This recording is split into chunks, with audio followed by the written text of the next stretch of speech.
I wasn't always a big shot, you know? I used to be the new kid on the block, just like you are. Can you imagine that the boss of the West Side started out selling booze out of the back of his car? Well, I did. Picture this: Chicago, a muggy evening in the summer of 1920. Prohibition just started, and I found myself a trunk full of booze, looking for anyone willing to buy it. Fortunately, I had a friend from way back, my gal, Maxine. She knew a lot of people. I thought I'd stop by and see if she'd help me out. And sure enough, she did. It turned out her nephew, Alexander, ran a cafe during the day, but distributed slightly more profitable drinks during the night. She said she'd call him, and that I'd be expected. When I got to Alexander's, I discovered I had exactly the kind of merchandise he was looking for. I sold him all the cider I had, and it got me thinking, maybe he trusts me enough to help me out a bit. What with Maxine's vouching for me and all. So I said, now that we're friends, would you know anyone else who would benefit from these deliveries? So he told me about his friend, Audrey. She ran a pool hall nearby. This sounded like a great place to dump more of my booze, so I said, she sounds like a useful contact. We could probably do business together, to everyone's benefit. Would you do me a favor and put in a good word for me? Your recommendation would count for a lot. He agreed, and after a brief phone call, told me to go over. And that was just the in I needed. I headed over to Audrey's, and we hit it off right away. Turns out, she was in the market for all sorts of deliveries. At this point, I only had some wine left, so that's all I could sell. But, thanks to Alex vouching for me, she didn't mind when I asked for a bit more than the going price. You know, as capital investment into my growing business. And all this talk about business reminded me.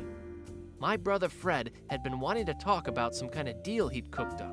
He's a bit of a loafer, but he's got his ear to the ground and knows whenever something falls off the back of a truck. I never used to have enough cash to take him up on his schemes, but now I did. The next morning, flush with cash from my profitable ventures, I headed over to see Fred. Sure enough, he tipped me off about some cartons of cigarettes that had suddenly come into his possession. And for enough cash, they could come into mine. How could I refuse? Of course, I wanted to be in on that. It took him a while, and I even started to think that he double-crossed me. But a couple weeks later, the cartons showed up at my safe house. I knew just the man who would be interested in buying, so I loaded up and went to visit my friend Adolf Becker. He wasn't opposed to selling fenced smokes at his restaurant. It's not like his customers would know any better, and I got to offload my newly acquired items at a handsome profit. As I walked out of Becker's, I realized I had a good reputation on this block. People knew who I was. It was time to take over this corner. I had to make sure everybody around here knew who was in charge and who this corner belonged to.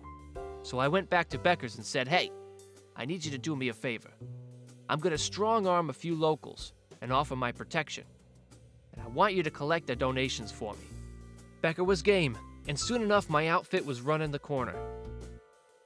Becker even suggested we could expand with a mixture of a few well-placed payoffs and a few examples of why it's important for people to be under my wing, because if they didn't get my protection, there were other, worse outfits out there, just waiting to pounce.